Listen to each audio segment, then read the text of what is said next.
आप सभी लोगों को प्रभु यीशु मसीह के नाम में सलाम, शालोम। परमेश्वर की शांति हम सबों के जीवन में व्याप्त हो। एक और सप्ताह समाप्त हुआ और एक नए सप्ताह की शुरुआत हो गई। खुदा को इस बात के लिए धन्यवाद देते हैं। हमारा आरंभ पिता, पुत्र और पवित्र आत्मा की ओर से होए, आमीन। भजन संहिता 100 में लिखा है, हे सारी पृथ्वी के लोगों, यहोवा का जय जयकार करो, आनंद से यहोवा की आराधना करो, जय जयकार के साथ उसके सन्मुख आओ। निश्चय जानो कि यहोवा ही परमेश्वर है, उसी ने हमको बनाया और हम उसी के हैं। हम उसकी प्रजा और उसकी चराई की भेड़ें हैं। उसके फाटकों से धन्यवाद और उसके आंगनों में स्तुति करते हुए प्रवेश करो। उसका धन्यवाद करो और उसके नाम को धन्य कहो। यहोवा भला है, उसकी करुणा सदा के लिए और उसकी सच्चाई पीढ़ी से पीढ़ी तक बनी रहती है, आमीन। आइए इन पदों को अभिव्यक्त करते हुए हमारी आराधना के गीत से गीत नंबर 69 हम सब मिलकर के गाएंगे। और हमारी कलीसिया रीति के अनुसार आप लोगों से अनुरोध करूंगा, अगर हो सके तो खड़े होकर के आप अपने घरों में मिलकर इस गीत को गाएं। गीत नंबर 69, इस जग के रहने वालों सब प्रभु की स्तुति करो। अब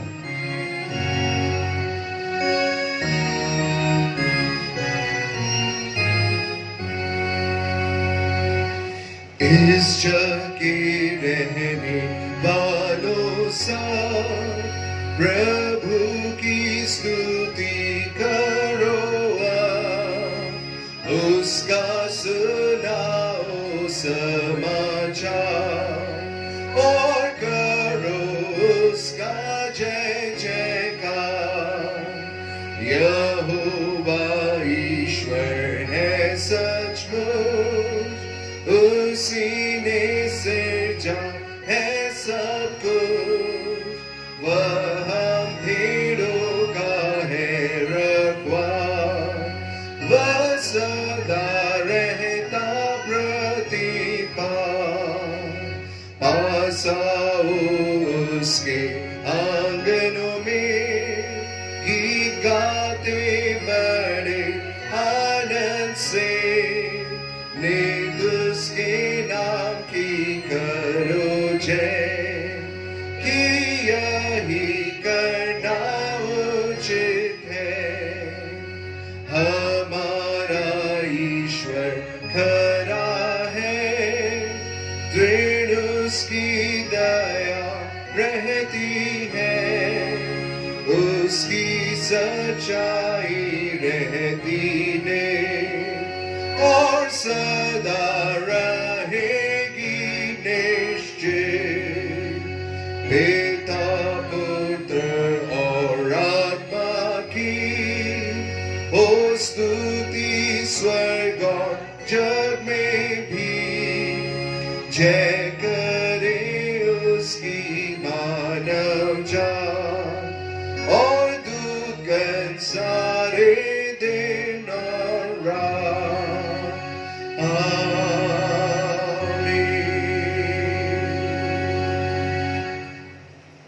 इस समय हम धर्मशास्त्र से एक पाठ पढ़ लेंगे जो हमारे धर्मशास्त्र में पाया जाता है। नए नियम की पुस्तक याकूब, उसका 5वां अध्याय 7वें पद से लेकर के 12वीं आयत तक।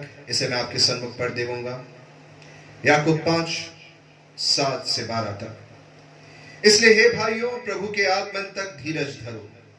देखो, किसान पृथ्वी की बहुमूल्य फसल की आशा रखता हुआ प्रथम और अंतिम वर्षा होने तक धीरज धरता है।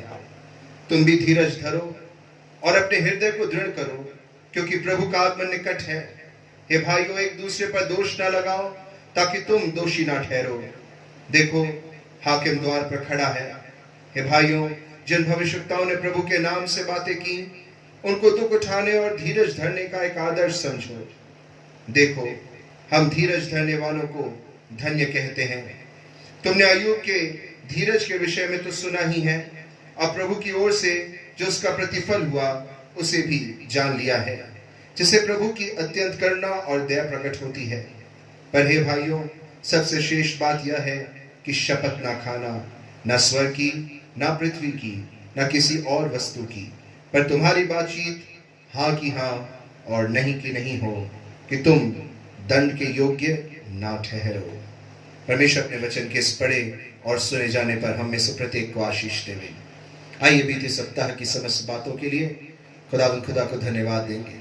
आने वाले हफ्ते के लिए उससे समझाइश मांगेंगे और अपने निवेदनों को बड़े आनंद के साथ में और धन्यवाद के साथ उसके सम्मुख रखेंगे। हम प्रार्थना में जाएं। उत्तम आशीषों के दाता, हम सब उससे अत्यंत प्रेम करने वाले महान कृपा निधान पिता परमेश्वर प्रभु यीशु मसीह के नाम में आपके सम्मुख आते प्रभु जी धन्यवाद देते पवित्र आत्मा के साथ के लिए, क्योंकि उन्हीं की सहायता में होकर के पिता परमेश्वर हम सभी लोग एक मन और एक चित होकर आपके सम्मुख अपने निवेदनों को प्रस्तुत करते हैं। प्रभु धन्यवाद देते हैं आज के अद्भुत दिन के लिए, धन्यवाद देते हैं आज के दिन की आशीषों के लिए, धन्यवाद देते हैं आपके प्रेम के लिए, धन्यवाद देते हैं कि आपने हमें बचाया पिता परमेश्वर, आपने अपनी दया और कृपा की दृष्टि हम पर धरी प्रभु जी, हमें उद्धार दिया पिता परमेश्वर, में अनंत जीवन दिया पिता परमेश्वर। हम आपको इस बात के लिए धन्यवाद देते हैं। आपने हमें कभी छोड़ा नहीं प्रभु जी, परंतु हमसे कहा कि अपनी समझ का सहारा लिए बिना हम संपूर्ण मन से आप पर भरोसा रखें, और हमने पाया प्रभु जी कि आप हमारे लिए सीधा मार्ग निकालते हैं। आपने हमें कभी लज्जित ना होने दिया पिता परमेश्वर, परंतु निरंतर संभाला। उड़ाऊ पुत्र के समान जब भी हम आपके सन्मुख वापस आए प्रभु जी, आपने हमें गले लगा लिया पिता परमेश्वर। हम प्रभु धन्यवाद देते हैं कि आपने हमें हमारे समय के अनुसार नहीं, परंतु हमारे बुलाए जाने के अनुसार हमारा मेहनताना दिया पिता परमेश्वर, और वो एक जैसा उद्धार है प्रभु जी। आपको धन्यवाद देते हैं प्रभु जी, धन्यवाद देते हैं जीवन के उन बेपरिमाण आशीषों के लिए जिन्हें ना हम गिन सकते हैं पिता परमेश्वर। पर प्रभु एक ऐसा हृदय चाहते हैं कि उन्हें रिकॉग्नाइज करने वाले बने प्रभु, क्योंकि जीवन के कठिन पलों में हम भूल जाते हैं कि आपने हमारे लिए क्या कुछ ना किया है प्रभु जी। प्रभु उन्हें हम निरंतर स्मरण रखना चाहते हैं। इस वर्षा के लिए धन्यवाद देते हैं पिता परमेश्वर। उन इलाकों के लिए भी प्रार्थना करते हैं जो वर्षा से वंचित हैं पिता परमेश्वर, वहां बारिश बरसने पाए प्रभु। प्रार्थना करते हैं उन सभी लोगों के लिए जो बीमार हैं, दुख में हैं, गमज़दा हैं, परेशान हैं प्रभु जी, जो आपकी मदद को पुकारते हैं प्रभु जी, उनकी प्रार्थना को सुनिएगा। हम बीमारों को स्मरण करते हैं पिता परमेश्वर। हो सकता है शायद नाम बनाम हम उन्हें याद ना कर पा रहे हो, उन्हें नाम ना ले पा रहे हो प्रभु जी, लेकिन आप तो उनके नाम जानते हैं, आप उनके निवेदन जानते हैं प्रभु जी। उन्हें छुए, स्पर्श करें और पिता परमेश्वर होने दें कि वे अद्भुत चंगाई को आपकी ओर से महसूस करने वाले हो प्रभु जी। जो कोरोना की बीमारी से पिता परमेश्वर परेशान है प्रभु जी, उनकी सहायता मदद कर। वे लोग जो ऐसे लोगों की सेवा करते हैं पिता परमेश्वर, उन कोरोना वॉरियर्स को पिता परमेश्वर आपके हाथों में सौंप देते हैं प्रभु जी। हम प्रार्थना करते हैं उन सभी लोगों के लिए जो आपके नाम के प्रचार के लिए पिता परमेश्वर विभिन्न स्थानों पर जाते हैं, उनकी आप सहायता और मदद करें प्रभु जी।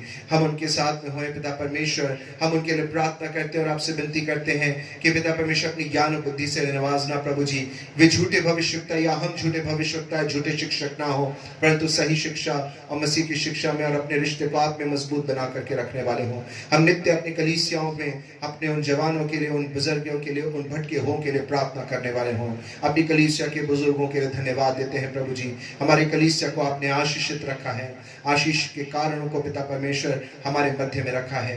परिवार पिता परमेश्वर का देखभाल सही रीति से करने वाले हों। कलीसिया में होकर के पिता परमेश्वर हम उनको आदर सम्मान नित्य देने वाले हो प्रभु जी। उनको आप भरी पूरी रीति से आशीषित करना, अच्छा श्वास देना।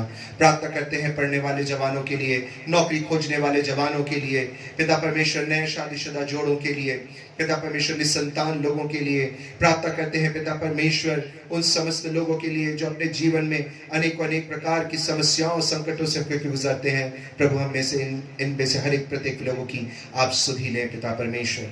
प्रभु होने दें कि जहां आपकी आराधनाएं होती हैं और आज वो अपने घरों में होती हैं, वो ईमानदारी के साथ होने वाली हो प्रभु जी। पूरी आदर और महिमा आपको दी जाने वाली हो प्रभु जी। प्रार्थना करते हैं अपनी कलीसिया के पास बानों के लिए प्रभु जी, उनकी सुधि लें, उनकी सहायता और मदद करें। वे सभी लोग जो प्रभु कलीसिया में शामिल होते हैं, उन पर आपकी आशीष चाहते हैं प्रभु जी। होने दीजिएगा आज का हमारे दिन आपकी इबादत, आपकी स्तुति, आपकी आराधना करते हुए व्यतीत होने वाला हो। समस्त बातों के लिए आपको धन्यवाद देते हैं पिता परमेश्वर। प्रार्थना करते हैं अपनी कलीसिया के लिए, संस्था ICCDC के लिए, इनसे जुड़े हुए समस्त लोगों के लिए प्रभु जी। हमारे संघर्ष को आप जानते, हमारी सत्यता को जानते प्रभु जी, हमारी पिता परमेश्वर कमजोरी को आप जानते हैं प्रभु जी। आपसे विनती करते कि हमारा मुकदमा लड़ने वाले आप हों, अपनी आशा अपनी आसरा आप पर ही धरते हैं पिता परमेश्वर। प्रार्थना करते हैं उन लोगों के लिए जो प्रभु जी विशेष रीति से आप में अपने जीवन को समर्पित करते हैं। प्रभु जी उनका जीवन नित्य आप में बने रहने वाला हो, वो आपके वचन से भटकने वाले ना हो, दोहरे जीवन को जीने वाले ना हो। प्रभु जी धीरज धरने में हमारी सहायता और मदद करना। प्रभु जी आत्मिक वरदानों से हमारे कलीसिया के एक एक सदस्य को परिपूर्ण करना। प्रभु जी उन्हें देना आपकी सामर्थ में होकर के हम नित्य हर एक प्रत्येक कार्य को करने वाले हों। अपनी कलीसिया की हर एक घटकों को प्रभु जी आपकी ओर से आशीषित करते हैं। हमारी चर्च काउंसिल, उसके पदाधिकारी प्रभु जी, प्रभु हमारी महिला सभा, संडे स्कूल, जवान सभा, सब पर आपकी आशीष हो। विनती को प्रभु जी आपके प्रिय पुत्र प्रभु यीशु मसीह के नाम से मांगते हैं, सुने कबूल कीजिएगा, आमीन। प्रिय समय होगा कि हम इस समय परमेश्वर के वचन में जाएं और आज का संदेश हमें पास्टर रामशरण सूरज दे देंगे। आप सब लोग को जय मसीह की। मैं पास्टर रामशरण सूरज आप सब लोगों का प्रभु यीशु मसीह में स्वागत करता हूं। आज के वचन की सेवकाई के लिए मैं परमेश्वर को हृदय से धन्यवाद देता हूं। आज की रविवार प्रभु ने हम पर ऐसा अनुग्रह किया, ऐसी दया की कि हम उसकी आराधना कर सकें, उसकी महिमा कर सकें और उसके चरणों में आ सकें और उसके वचन के बीज को हम प्राप्त कर सकें। परमेश्वर को हृदय से धन्यवाद देते हैं। आपके और मेरे लिए आज जो वचन का भाग है, जो आज का पाठ जो पाया जाता है, वचन का भाग रोमियो की पत्री 2 अध्याय उसका 4 वचन है और उसे पढ़ूंगा मैं। क्या तू उसकी कृपा और सहनशीलता और धीरज रूपी धन को तुच्छ जानता है, और क्या यह नहीं समझता कि परमेश्वर की कृपा तुझे मन फिराव को सिखाती है। परमेश्वर को धन्यवाद देते हैं सुंदर वचन के लिए। आज का जो संदेश है वो इसी वचन पर होगा। और इससे पहले कि हम प्रभु के वचन की सेवकाई में आगे बढ़ें, आइए प्रार्थना करें। हमारे जीवित अनुग्रहकारी प्रेमी पिता, सच्चे विश्वास योग्य परमेश्वर, प्रभु यीशु मसीह में एक बार फिर आज के दिन आपके चरणों के पास आते हैं। पिता परमेश्वर, आज के सुंदर रविवार के लिए जिसमें हम सब मिलकर विश्वासी भाई बहनों के साथ तेरी आराधना करते हैं पिता, और तेरे पवित्र वचन को सीखते हैं। प्रभु जी तू अपने वचन के द्वारा हमसे बोलता और बातचीत करता है। प्रभु जी हम आपको हृदय से धन्यवाद और धन्यवाद देते हैं। पिता परमेश्वर धन्यवाद देते हैं प्रभु, आज का जो वचन है प्रभु वो हर एक के लिए सच में आशीष का कारण बनने पाए। पिता परमेश्वर हम आपके अनुग्रह और आपकी दया को चाहते हैं। धन्यवाद देते हैं प्रभु, आप सच्चे और विश्वास योग्य परमेश्वर हैं हर एक सुनने वालों पर। और जब मैं वचन को बोलता हूँ तेरा पवित्र आत्मा अगुवाई करें। हमारे मुक्तिदाता प्रभु यीशु के नाम से मांगते हैं, आमीन। आइए आज का वो वचन जो है वो लेंगे। जो आज का वचन जो पाया जाता है रोमियो की पत्री 2 अध्याय उसका 4 वचन, और जहां पर हम इस वचन को पढ़ते हैं, क्या तू उसकी कृपा और सहनशीलता और धीरज रूपी धन को तुच्छ जानता है, और क्या यह नहीं समझता कि परमेश्वर की कृपा तुझे मन फिराव को सिखाती है। आज का विषय होगा परमेश्वर की कृपा, सहनशीलता और धीरज रूपी धन को तुच्छ जानना। परमेश्वर की कृपा, सहनशीलता और धीरज रूपी धन को तुच्छ जानना, यही आज का विषय है जो परमेश्वर के वचन के द्वारा आज हम लोग सुनेंगे कि इसका क्या अर्थ है और परमेश्वर ने इस वचन को क्यों रखा है और ये वचन हमसे क्या कहना चाहता है। प्रेरित पौलुस ने जो है रोम की पत्री को ये लिखते हुए कहता है, क्या तू उसकी कृपा, सहनशीलता और धीरज रूपी धन को तुच्छ जानता है।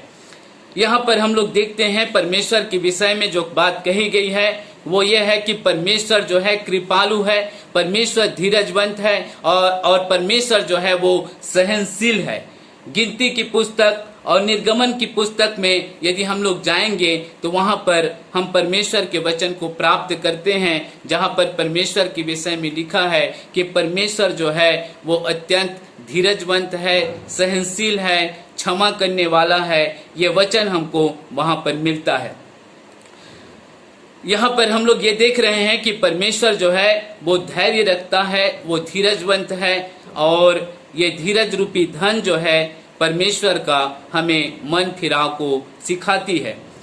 इससे संबंधित जो वचन है यदि हम निकालेंगे वो पाया जाता है दूसरा पत्रस उसका 3 अध्याय उसके 9 वचन में इस प्रकार से लिखा है कि जैसा देर कितने लोग समझते हैं, पर प्रभु अपने प्रतिज्ञा के विषय में देर नहीं करता, परंतु वो तुम्हारे विषय में धीरज धरता है और नहीं चाहता कि कोई नाश हो, परंतु यह कि सबको मन फिराव का अवसर मिले। परमेश्वर की जो कृपा है, परमेश्वर की जो सहनशीलता है, वो मनुष्य को मन फिराव के लिए बहुत सा अवसर प्रदान करता है। और ये वचन ये दिखाता है कि परमेश्वर अपनी प्रतिज्ञा के विषय में देर नहीं करता। जैसा देर कितने लोग समझ रहे हैं कि उस अध्याय में प्रभु यीशु मसीह के द्वितीय आगमन के बातों को लेकर जो है लोगों के बीच में शंका व्यक्त की गई, और वहां पर लिखा है कि उसकी आने की प्रतिज्ञा कहाँ गई। और ये दूसरी आगमन को लेकर प्रभु यीशु मसीह के प्रश्न चिन्ह खड़ा किया गया है कि प्रभु ने कहा तो था अपनी प्रतिज्ञा में, परंतु उसकी प्रतिज्ञा तो पूरी नहीं हो रही है और वो तो देरी हो रही है, जैसा देर कितने लोग समझ रहे हैं। पर परमेश्वर का वचन ये दिखाता है, परमेश्वर जो है वो कृपा करने वाला है, परमेश्वर सहनशील है, परमेश्वर धीरजवंत है। और वो कहता है वचन में कि परमेश्वर धीरज धरता है और नहीं चाहता कि कोई नाश हो, परंतु हर एक को मन फिराने का अवसर मिले। परमेश्वर की जो कृपा है, परमेश्वर की जो सहनशीलता है और परमेश्वर का जो धैर्य है, वो हमें प्रभु यीशु मसीह के द्वारा से दिखाई देता है। परमेश्वर की कृपा जब मनुष्य पर प्रकट हुई तो उसने अपने इकलौते पुत्र प्रभु यीशु मसीह को इस संसार में मनुष्य का उद्धारकर्ता करके भेजा। मनुष्य की जो पाप के प्रति परमेश्वर की जो दया है, कृपा है, वो उसको बचाने के लिए अपने पुत्र को इस जगत में भेजा ताकि वो मनुष्य के पापों को दूर करे, परमेश्वर मनुष्य के पापों को क्षमा करे। ये कृपा जो है परमेश्वर की देखते हैं। सहनशीलता ये भी देखते हैं कि प्रभु यीशु मसीह ने हमारे सारे दुखों को सह लिया, और न केवल वो सह लिया परंतु वो मरकर जी भी उठा, उसने मृत्यु को भी सह लिया हमारे पापों के कारण जो है। और अब भी ये देखते हैं कि परमेश्वर न केवल हमारे पापों के लिए दुख को सहा, परंतु वो हमारे पापों को भी सहता है। और यहाँ पर हम देख रहे हैं परमेश्वर जो है धैर्य रखता है ताकि मनुष्य को मन फिराने के लिए पर्याप्त समय मिल जाए। परमेश्वर ही है जो ये चाहता है कि मनुष्य को मन फिराने के लिए पर्याप्त समय मिले, और परमेश्वर ही है जो मनुष्य को मन फिराव देता है। मनुष्य तो अपने मन से जो है धोखा देने वाला है, मनुष्य तो अपने मन से पाप के स्वभाव में चलते रहने वाला है, परंतु परमेश्वर की दया ही है, परमेश्वर की कृपा ही है कि वो मनुष्य को मन फिराव देता है। परमेश्वर जो है वो मनुष्य को मन फिराव के लिए विवश नहीं करता। हम जो यहाँ पर वचन में पढ़ते हैं कि परमेश्वर की जो कृपा है वो मनुष्य को मन फिराने के लिए सिखाती है, और यही बात आज हम वचन के द्वारा सीखेंगे। परमेश्वर किसी को मन फिराने के लिए विवश नहीं करता, परंतु परमेश्वर मनुष्य को मन फिराव देता है। परमेश्वर मनुष्य को मन फिराव का पर्याप्त समय देता है। परमेश्वर जो है हमारी स्वतंत्र इच्छा का सम्मान करता है। केवल पवित्र आत्मा है जो मनुष्य को उसके पाप के लिए कायल करता है, परंतु मन फिराव हमारी अपनी व्यक्तिगत प्रतिक्रिया है, और परमेश्वर चाहता है कि हम स्वयं से होकर अपने मन को फिरा सके। परमेश्वर की कृपा जो है मनुष्य के लिए इस प्रकार प्रकट हुई है, और आज भी परमेश्वर यही चाहता है कि जितने लोगों के पास परमेश्वर का वचन पहुंचता है वे अपने मन को फिरा सके, प्रभु के चरणों में आ सके। ये अवसर आज हमारे लिए है, ये अवसर संसार के और सब लोगों के लिए है, ये अवसर आपके लिए भी है कि आप कितने लोगों तक परमेश्वर के इस कृपा को, परमेश्वर की इस दया को, परमेश्वर के इस प्रेम भरे वचन को लेकर जा सकते हैं, ताकि उन्हें भी मन फिराव का अवसर मिल सके। परमेश्वर का जो धीरज रूपी धन है वो यही दिखाता है कि सबको मन फिराव का अवसर मिलना चाहिए। आपके घर के लोग, आपके और जान पहचान के लोग, आपके और पड़ोस के लोग, बहुत से लोग ऐसे होंगे जिन्हें अभी भी मन फिराने की जरूरत है। प्रभु अपनी प्रतिज्ञा के विषय में देर नहीं करता है। प्रियो, आज हम ये सीख रहे हैं कि परमेश्वर की कृपा जो है वो मन फिराव को सिखाती है। परमेश्वर अक्सर इंतजार करता है और कि मनुष्य जो है वो अपने मन को फिरा ले। इसी को हम परमेश्वर के धैर्य कहते हैं। और यदि हम दूसरा पत्रस 3 और उसके 15 वचन में पढ़ेंगे तो वहां पर लिखा है, परमेश्वर के धीरज को उद्धार समझो।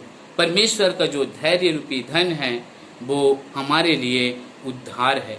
आज मनुष्य के लिए, जगत के लोगों के लिए, कितने लोगों के लिए जो है वो उद्धार बन रहा है। प्रतिदिन जो है परमेश्वर का जो धैर्य है वो उद्धार बन रहा है। लोग सच में पछताव कर रहे हैं, लोग प्रभु के वचन को सुन रहे हैं, लोग प्रभु के वचन का प्रचार कर रहे हैं, लोगों के पास जा रहे हैं और विभिन्न माध्यमों से जो है परमेश्वर का वचन प्रचार किया जा रहा है। बहुत से लोगों को अवसर मिल रहा है, बहुत से लोगों को सेवा करने के लिए अवसर मिल रहा है कि वह लोगों को प्रभु के पास लेकर आए। और बहुत से लोग आज मन को फिरा रहे हैं, पछताव कर रहे हैं। यही है परमेश्वर का कृपा, सहनशीलता और धीरज रूपी धन जो मनुष्य के लिए उद्धार है। परमेश्वर के भी समय की एक सीमा है। परमेश्वर जो है ने जो समय निर्धारित किया है उसकी समय की एक सीमा होती है। पर यदि हम पढ़ेंगे उत्पत्ति 6 अध्याय उसके 3 वचन में तो वहां पर लिखा है, मेरी आत्मा सदा लो वाद विवाद करता न रहेगा। और इसलिए मनुष्य की आयु अब 120 वर्ष की होगी। परमेश्वर का आत्मा लिखा है कि वो सदा लो विवाद करता न रहेगा। ये घटना जो है हम लोग जानते हैं नूह के समय की घटना है, जब परमेश्वर 6 अध्याय उत्पत्ति 6 अध्याय में हम ये देखते हैं कि सारी पृथ्वी पर जो है जल प्रलय भेजने की तैयारी होती है और जल प्रलय भेजकर जो है उस समय के मनुष्यों का नाश किया जाता है और उसमें एक परिवार बचा लिया जाता है। यहाँ पर 3 वचन में ही लिखता है कि परमेश्वर की समय की सीमा समाप्त हो गई और इसलिए उसने कहा कि मेरा आत्मा मनुष्य से सदा लो वाद विवाद करता न रहेगा, विवाद करता न रहेगा। और वहां पर हम लोग देख रहे हैं कि बहुत समय तक परमेश्वर का आत्मा जो है स्वतः ही मनुष्यों से बात कर रहा था कि तुम पाप में जीवन न जियो, तुम अपने पाप से मन फिरा लो, तुम बुराई में जीवन न जियो। स्वतः ही परमेश्वर का आत्मा बात कर रहा था।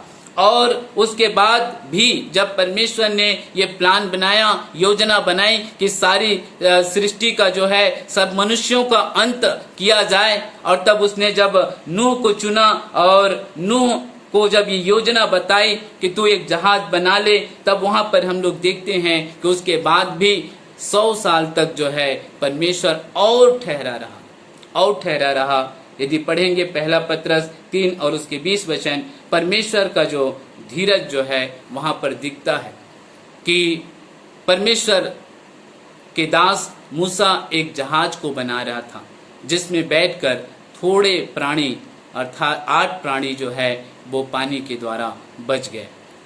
और यहाँ पर हम लोग देख रहे हैं कि परमेश्वर के समय की जो सीमा है वो समाप्त हो गई। एक समय के बाद सीमा समाप्त होती है और उसके बाद हम लोग देखते हैं कि परमेश्वर बात करता है और परमेश्वर का आत्मा बात करता है और वहां पर इस प्रकार से जो है 8 लोग बचे। उस समय परमेश्वर अपने दास के द्वारा बातचीत करते रहा परंतु लोगों ने अपने मन को नहीं फिराया। परमेश्वर इंतजार कर रहा था, परमेश्वर जो है धैर्य रखा हुआ था। और यदि हम लोग आगे बढ़ेंगे तो हमें मिलता है कि आज के समय में परमेश्वर का जो आत्मा है वो यदि हम उसके समय के हिसाब से जब अवसर प्रभु देता है, यदि हम मन नहीं फिराते हैं तो परमेश्वर का आत्मा शोकित होता है। इफिसियों की पत्री उसका 4 अध्याय पढ़ेंगे, इफिसियों की पत्री 4 अध्याय, और वहां पर हमको मिलता है, कोई गंदी बात तुम्हारे मुंह से न निकले, पर आवश्यकता के अनुसार वही जो उन्नति के लिए उत्तम हो, ताकि उससे सुनने वालों पर अनुग्रह हो, और परमेश्वर के पवित्र आत्मा को शोकित मत करो, जिससे तुम पर छुटकारे के दिन के लिए छाप दी गई है। आज यदि हम परमेश्वर के वचन के विरुद्ध कार्य करते हैं तो हम परमेश्वर के आत्मा को शोकित करते हैं। परमेश्वर का आत्मा जो है उससे शोकित होता है। यदि हम पढ़ेंगे पहला थिस्सलुनीकी उसका 5 और उसका 19 वचन, तो वहां पर हमको मिलता है कि आत्मा को न बुझाओ, आत्मा को न बुझाओ। ये छोटा सा वचन है परंतु बहुत ही गंभीर वचन है। प्रियो, यदि आत्मा बुझ गई, यदि हम लाइट को देखते हैं, लाइट बुझ गई तो पूरा अंधकार हो गया। वैसे ही किसी के जीवन में आत्मा बुझ गई तो उसके जीवन की समय सीमा समाप्त हो गई, उसके लिए अब जीवन पाने का जो उम्मीद है वो खत्म हो जाएगा। और आत्मा ही है जो हमें प्रेरित करता है, आत्मा ही है जो हमें उत्साहित करता है, आत्मा ही है जो हमसे बातचीत करता है, आत्मा ही है जो हमें कायल करता है, ताकि हम अपने पापों को समझ सकें, मन फिरा सकें। यदि आज कोई भी बुरा कार्य करता है, गलत कार्य करता है, वचन की विरुद्ध कार्य करता है, प्रेम नहीं है, क्षमा नहीं है, सहनशीलता नहीं, संसार के शरीर के कोई भी पाप में वो लगा हुआ है, और तो भी वो कायल नहीं होता है इन बातों के लिए, इसका मतलब ये पता चलता है कि आत्मा नहीं है, आत्मा बुझ गई है। जिस दिन आत्मा बुझ गया उस दिन उस व्यक्ति के लिए जीवन की संभावना ही खत्म हो गई। क्योंकि जब आत्मा रहेगा तो हमारे गलतियों के विषय में, हमारे पापों के विषय में, हमारे त्रुटियों के विषय में वो हमें कायल करेगा, हम मन फिरा सकेंगे, हम पछताव कर सकेंगे। और इसलिए कहता है कि आत्मा को न बुझाओ। प्रभु ने जो आत्मा हमें दिया है वो इन बुरे कामों के कारण से न केवल शोकित होता है, न केवल वो बात करता है, यदि बुझ गया तो हमारे जीवन के लिए जो है जीवन का उम्मीद जो है वो समाप्त हो जाएगी। नीति वचन 29 और उसका 1 वचन जो है वो कहता है, नीति वचन 29 का 1 वचन कहता है, जो बार बार डांटे जाने पर भी हट करता है वो अचानक नाश हो जाएगा। परमेश्वर का वचन कहता है बार बार डांटे जाने पर भी, कई बार आज का वचन हो सकता है एक डांट होगा कि आपको मन फिराने की जरूरत है, कि आप मन फिरा लीजिए, आप प्रभु के रास्ते पर आ जाइए, आप प्रभु के कार्य में आगे बढ़ जाइए। ये एक चेतावनी हो सकता है, एक डांट हो जाता है, परंतु लिखा है बार बार डांटे जाने, अर्थात परमेश्वर कई बार अवसर देता है, कई बार अवसर देता है, कई बार धीरज धरता है, कई बार मनुष्य की गलतियों को सहते रहता है, उस पर कृपा करना चाहता है, उसे मन फिराव का अवसर देना चाहता है। वो कहता है बार बार डांटे जाने पर भी यदि कोई हट करता है, अपने मन को हठीला कर लेता है, मन को नहीं फिराता है, वो प्रभु के सही रास्ते पर नहीं चलता है, एक दिन अचानक नाश हो जाएगा। और इसलिए परमेश्वर की इस कृपा, सहनशीलता और धीरज रूपी धन को हम तुच्छ न जाने, जो हमें मन फिराव के लिए सिखाती है, परमेश्वर के सही रास्तों पर चलना सिखाती है। यशायाह 55 और उसका 6-7 वचन कहता है, यशायाह 55 जो है आज की जो सीख है वचन में, वो ये कहता है, इसलिए पढ़ देता हूं मैं वचन जो है, जब तक यहोवा मिल सकता है तब तक उसकी खोज में रहो, जब तक वह निकट है तब तक उसे पुकारो। दुष्ट अपनी चाल चलन और अनर्थकारी अपने सोच विचार छोड़कर यहोवा ही की ओर फिरे, वह उस पर दया करेगा। वह हमारे परमेश्वर की ओर फिरे और वह पूरी रीति से उसको क्षमा करेगा। जब तक, आज भी अवसर दिया है, आज भी प्रभु समय दिया है, आज भी हमारे लिए अवसर हो सकता है कि जब तक लिखा है, जब तक यहोवा मिल सकता है तब तक उसकी खोज में रहो, जब तक वो निकट है तब तक उसे पुकारो। एक दिन समय की सीमा समाप्त हो जाएगी, जब आप उसको ढूंढना चाहोगे वो मिलेगा नहीं। और लिखा है, दुष्ट अपनी चाल चलन अनर्थकारी अपने सोच विचार छोड़कर यहोवा की ओर फिरे। यदि एक दिन समय समाप्त हो गई, आत्मा बुझ गई, उस दिन कितना भी कोशिश करेंगे मन फिराव नहीं मिलेगा। इसलिए जो अवसर प्रभु ने दिया है, आज बहुत सारे संसार भर के सब लोगों के लिए भी ये संदेश है, ये अंत के समय का ही संदेश है कि जो लोग वचन को सुनते हैं उनके लिए जीवन पाने का जो जीवन प्रभु यीशु मसीह ने अपनी दया के द्वारा, अपने प्रेम के द्वारा, अपनी क्षमा के द्वारा तैयार किया है, अपने आप को बलिदान करके तैयार किया है, अपने लहू को बहाकर तैयार किया है, हमें उसकी कृपा, सहनशीलता और धीरज रूपी धन को अपने जीवन में काम में लाए, उसे तुच्छ ना जाने। परमेश्वर ये कहना चाहता है। आइए इस समय हम थोड़ी बातें और देखेंगे, और वो ये है कि मन फिराव में जो देरी है उसके कुछ बहाने हैं और कुछ कारण हैं जो मनुष्य इसके कारण से जो है वो मन नहीं फिराते हैं। और खासकर जो है आत्मिक क्षेत्र में जो है कई बार ये बातें बहुत ज़्यादातर देखी जाती है। सबसे पहला जो कारण है, लूका रचित सुसमाचार 13 अध्याय 3 और उसके 5 वचन में लिखा, 1 से 5 वचन में लिखा है कि कुछ लोगों की चर्चा जो है की जाती है और लोग आते हैं और प्रभु यीशु मसीह के पास आकर उन लोगों की चर्चा किया जाता है जिनका लहू जो है पिलातुस ने बहाया है। और तब जो है, तब वहां पर हमको मिलता है कि कुछ लोग जो जिनका लहू बहाया गया है और उनकी बातें की जाती है।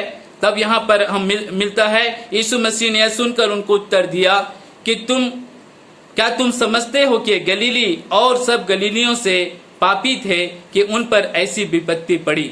मैं तुमसे कहता हूँ कि परंतु यदि तुम मन नहीं फिराओगे तो तुम सब भी इसी रीति से नाश होगे।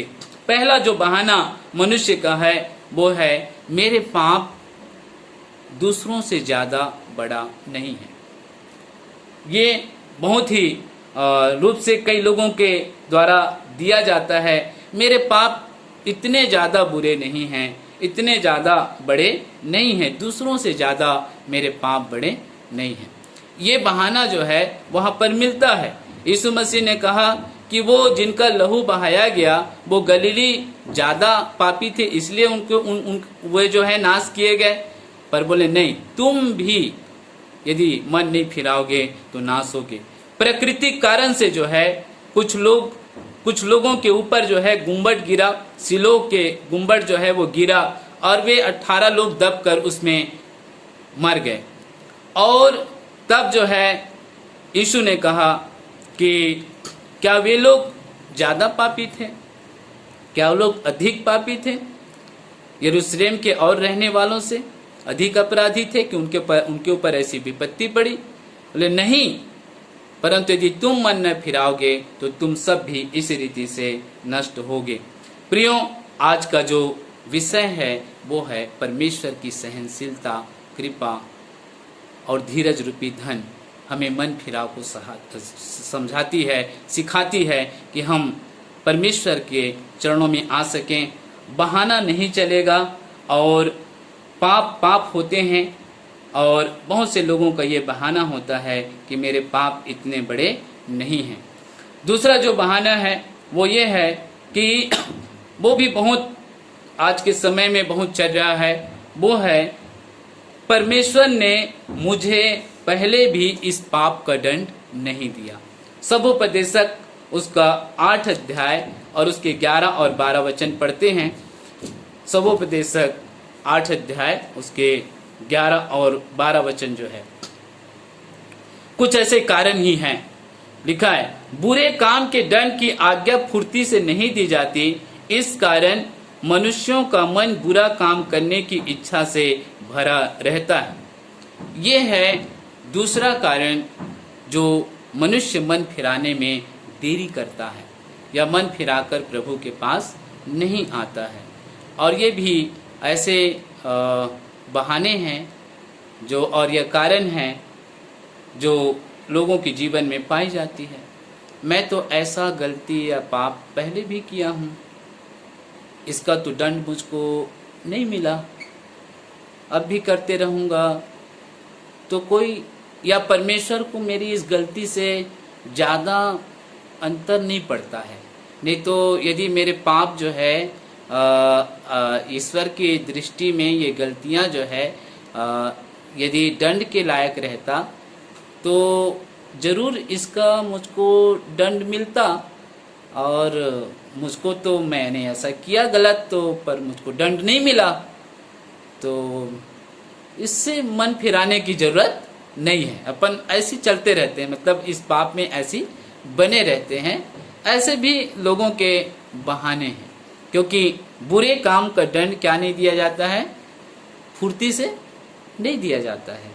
इस कारण भी लोग अपने बुरे काम में या पाप में क्या होते हैं, बने रहते हैं और वो मन नहीं फिराते हैं। परमेश्वर की कृपा, सहनशीलता और धीरज रूपी धन को वे तुच्छ जानते हैं। एक और बहाना जो है वो भी लिखा है, मैं अनुग्रह में जी रहा हूँ। एक और बहाना जो है, मैं अनुग्रह काल में जी रहा हूँ, अनुग्रह के अधीन जी रहा हूँ, मुझे तो क्षमा मिल ही जाएगी। रोमियो की पत्री उसका 5 अध्याय, वहाँ पर हम लोग ये देखते हैं बहुत अच्छा वचन जो है वो लिखा हुआ है। रोमियो की पत्री 5 का 20 जो है वो लिखा है, और व्यवस्था बीच में आ गई कि अपराध बहुत हो, परंतु जहाँ पाप बहुत हुआ वहाँ अनुग्रह उससे भी अधिक हुआ। जहाँ पाप अधिक हुआ, जहाँ अपराध अधिक हुआ, जहाँ पाप अधिक हुआ, अनुग्रह उससे भी अधिक हुआ।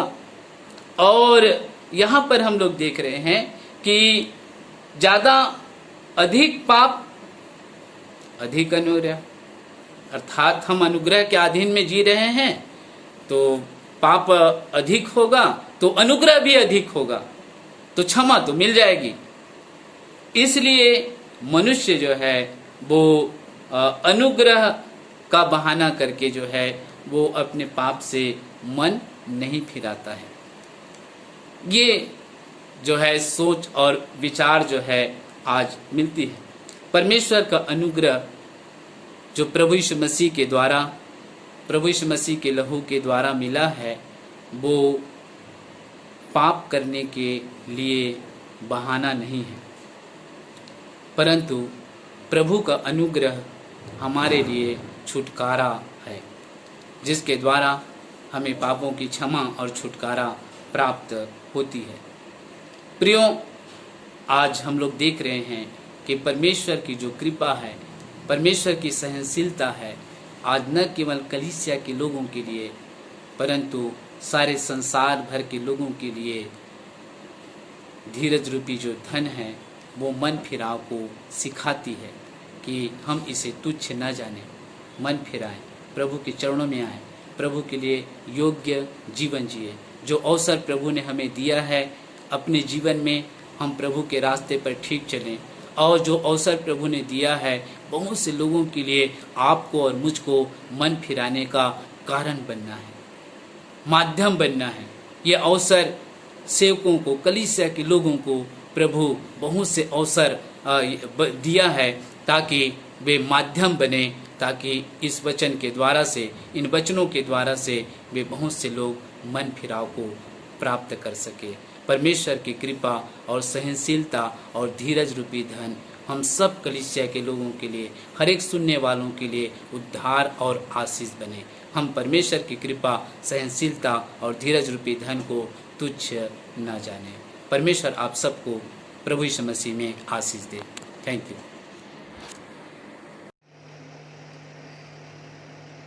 हम पास्टर साहब को धन्यवाद देते हैं इस जीवित और सामर्थ्य वचन के लिए। परमेश्वर से उनकी अच्छी सेहत, उनके परिवार पर परमेश्वर की असीम आशीष और आत्मिक उन्नति को और हर एक प्रकार की भली बातों में सफलता को उनके लिए मांगते हैं। परमेश्वर हम सबको इस वचन के माध्यम से आशीषित करे। समय है कि इस समय हम अपने आप को प्रभु भोज की तैयारी में आगे बढ़ाएंगे और इस समय अपनी आराधना के गीत से गीत नंबर 220 हम गा लेंगे। गीत नंबर 220 क्रूस पासर मैं आता हूं।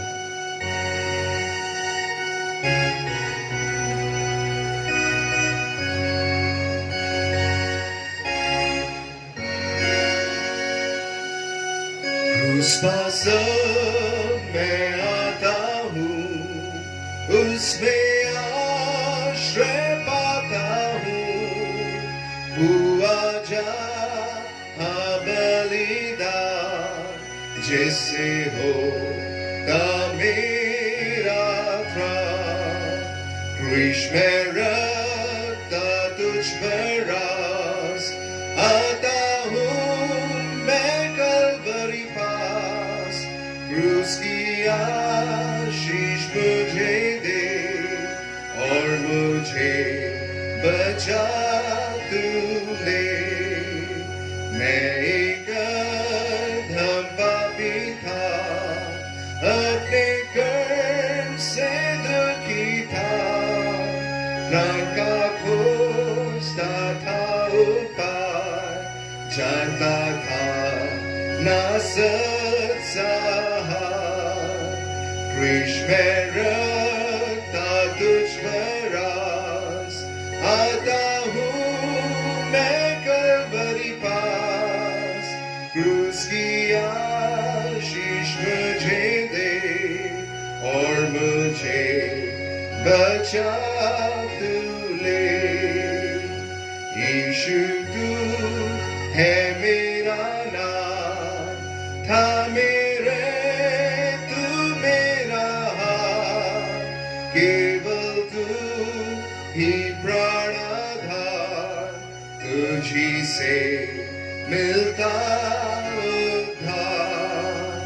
क्रूस में रखता तुझ पर आस, आता हूं मैं कलवरी पास।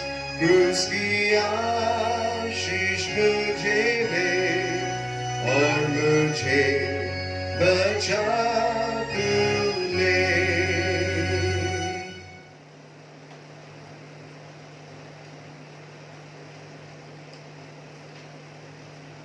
आपसे अनुरोध करूंगा अपनी प्रभु भोज की मेज को इस समय आप तैयार कर लेवें और सभी लोग बड़ी गंभीरता के साथ में इसमें शामिल होने के लिए तैयार हो जावें।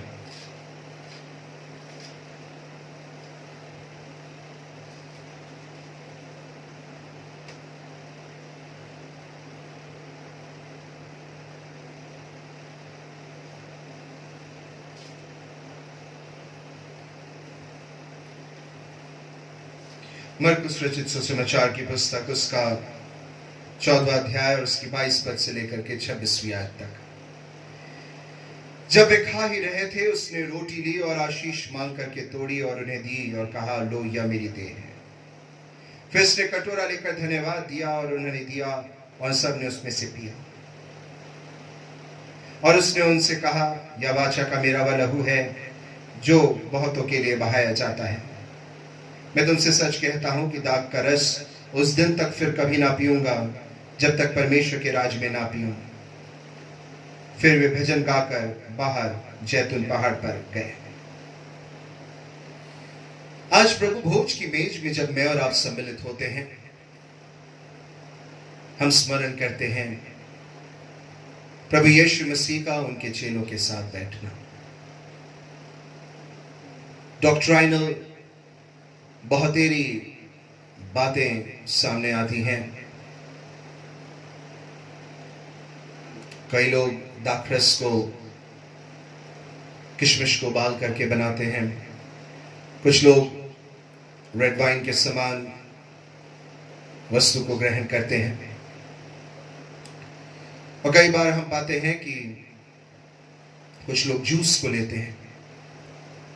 पर हम इसे किसी भी रूप में हम ग्रहण कर रहे हो, हमें एक बात पता रहती है कि जब हमने प्रार्थना कर ली तो ना ये किशमिश का रस बना, ना ये वो रेड वाइन की बोतल रही, और ना ये ग्रेप जूस रहा।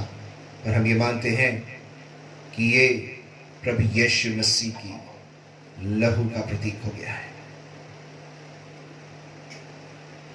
इसी रीति से कई लोग ब्रेड लेते हैं, कई लोग रोटियां लेते हैं, कई लोग फ्लेक्स को लेते हैं। लेकिन जब हम प्रार्थना कर बैठते हैं तो उसके पश्चात हम कहते हैं अब ना ये रोटी रही, ना ये ब्रेड रही, ना ये फ्लेक्स रहे, पर अब ये प्रभु यीशु मसीह की देह है। क्या मैं और आप परमेश्वर से आशीष मांगने और धन्यवाद देने के महत्व को समझते हैं? उस आशीष के बाद में यीशु कहते हैं, यहां लिखा हुआ है कि यह मेरी देह है, और धन्यवाद के बाद कहते हैं ये मेरे लहू में नहीं वाचा है। प्रियो, कमी इस बात की है कि हम भी प्रार्थना करते हैं, हम भी आशीष मांगते हैं, लेकिन उस आशीष के बाद हम अपने उस बदलाव का प्रोक्लेमेशन, घोषणा नहीं करते हैं जैसे प्रभु यीशु मसीह ने करी।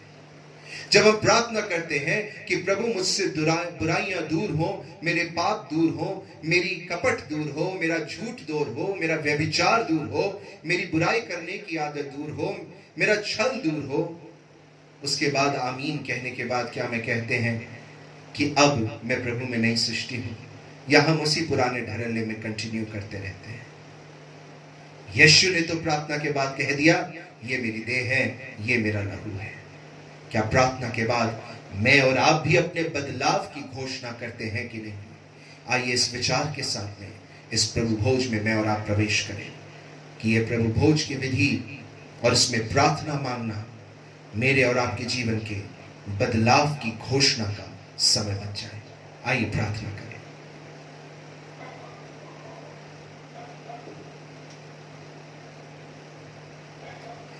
समस्त आशीषों को देने हारे हमारे जीवित अनुग्रहकारी सर्वशक्तिमान प्रभु जी, आपको धन्यवाद देते हैं इस प्रभु भोज के लिए। धन्यवाद देते हैं कि प्रभु इसके माध्यम से हम नित्य स्मरण कर पाते हैं आपकी उस चली हुई मौत को, आपके द्वारा बताई गई उस योजना को जिसके तहत हम बचाए गए। पर प्रभु आज हम विशेष रीति से अध्ययन के समय इस बात को समझ पाए कि प्रार्थना के बाद, आशीष मांगने के बाद हमें अपने बदलाव की घोषणा भी करनी है। प्रभु आज प्रभु भोज को ग्रहण करते हुए हर एक व्यक्ति के अंदर वो संकल्प आ सके, इसमें आप सहायता और मदद करना। जितने लोग इसे ग्रहण करते हैं मन की तैयारी के साथ इसे ग्रहण करने वाले हों और जीवन में आनंद को अनुभव करने वाले हों। प्रभु जी, इस विनती को यीशु मसीह के नाम से मांगते सुनिए, कबूल कीजिएगा। आमीन।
आइए वो प्रार्थना जो प्रभु यीशु मसीह ने अपने शिष्यों को सिखाई, हम सब एक साथ मिलकर करें।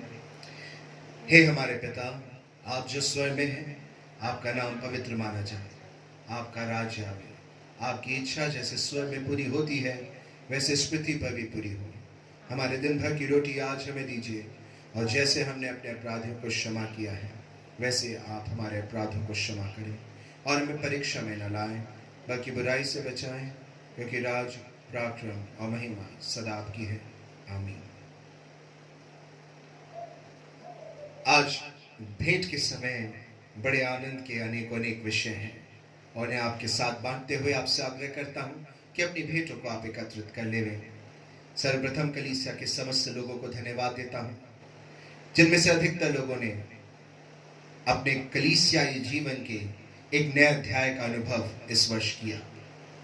हमारी कलीसिया का कैलेंडर जनवरी टू दिसंबर नहीं, परंतु सितंबर टू अगस्त चलता है, और इस पूरे एक साल में कई उतार चढ़ाव को महसूस हमने किया, लेकिन वो क्षमा क्या बुझे जिसकी हिफाजत खुद खुदा करे। और इसी रीति से प्रभु ने अपनी कलीसिया को संभाल करके रखा। एक कठिन दौर से निकलते हुए आज कलीसिया फलवंत होती जाती है, और इस बात के लिए सिर्फ प्रभु को महिमा देते हैं। धन्यवाद देता हूं उन सभी लोगों को जिन्होंने अपनी प्रतिज्ञाओं को पूर्ण किया। अंतिम 2 सप्ताह बचे हैं प्रियो। अगर आप में से कोई लोग अपनी साल भर की प्रतिज्ञाओं को करने से वंचित रह गए, तो ये समय है कि आप अपने ड्यूज को पूरा करें। अगर आपको स्मरण नहीं, याद नहीं कि आप कहीं भूल गए या किसी ड्यूज को पटाने में चूक गए, तो आप हमारी कोषाध्यक्ष महोदया श्रीमती रीना हीराधर से या फिर हमारे उप कोषाध्यक्ष महोदय श्री देवेंद्र कुमार जी से संपर्क कर सकते हैं। और उन दोनों से भी अनुरोध करता हूं कि आप प्रयास करें कि जो ड्यूज हैं लोगों के, वो उन्हें फोन के माध्यम से, SMS के माध्यम से पर्सनल मैसेज करते हुए उन तक इस खबर को पहुंचा दें कि उनके ड्यूज जो बचे हुए हैं, ताकि उन्हें पूर्ण करने में, अपनी प्रतिज्ञा को पूर्ण करने में वो सहभागी हो सके और आशीषित हो सके। हम प्रभु को धन्यवाद देते हैं हमारी नित्य प्रार्थनाओं के लिए, जिनके द्वारा हम अद्भुत परमेश्वर के कार्यों को देखते हैं। पिछले सप्ताह जवान श्री अंकित मसीह नागपुर से वापस आ सके। प्रभु ने अद्भुत रीति से उस जवान को एक बार फिर बचाया है।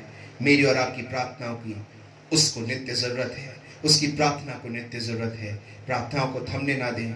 उस जवान को प्रभु के कार्य के लिए खड़े होते तक हम उस बच्चे को प्रार्थना में स्मरण करते रहें। अद्भुत रीति से परमेश्वर उसे आशीष दे, ऐसी कामना करते हैं।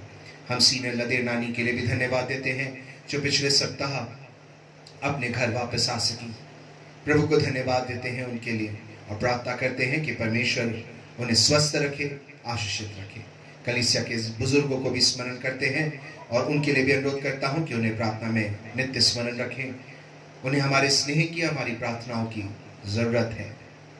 धन्यवाद देते हैं श्रीमती अमृता लाल के लिए, जो कोरबा की निवासी हैं, परंतु अभी बिलासपुर में रहती हैं अपने ट्रीटमेंट के लिए, और उन्होंने स्वास्थ्य लाभ प्राप्त किया है।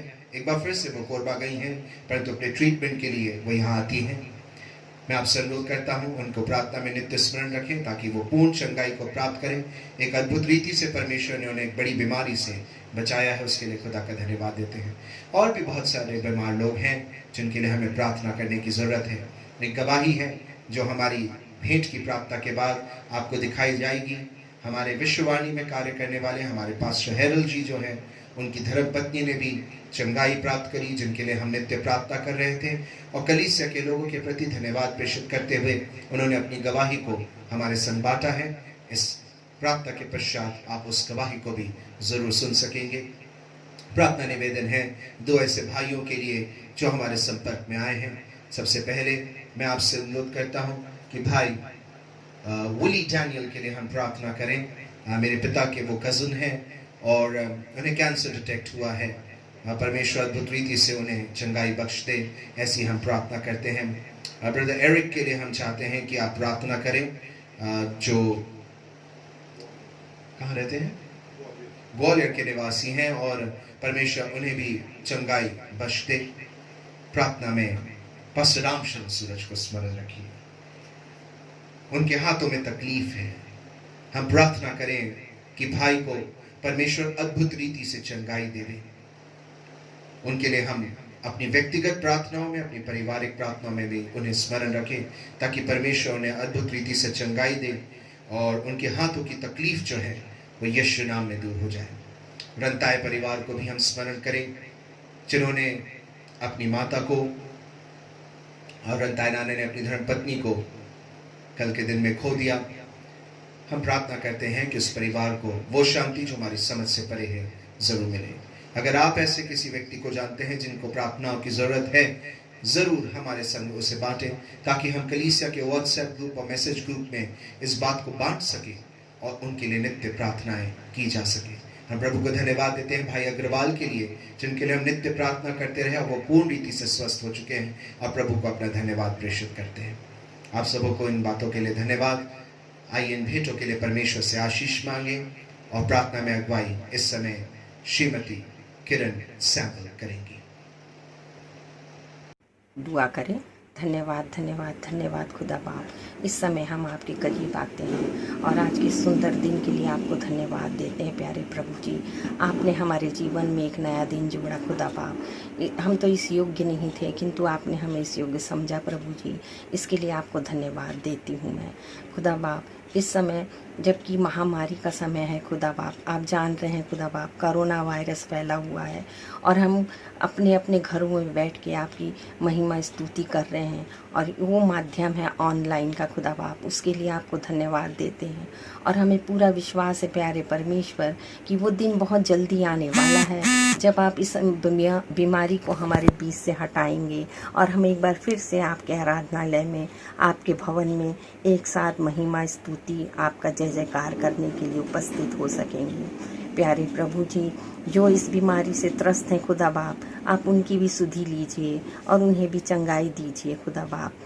प्यारे परमेश्वर, अभी इस वक्त जबकि हम इस छोटे से दान को जो अपने भंडार से हमने लाया है खुदा बाप, उसे आप कबूल कीजिए।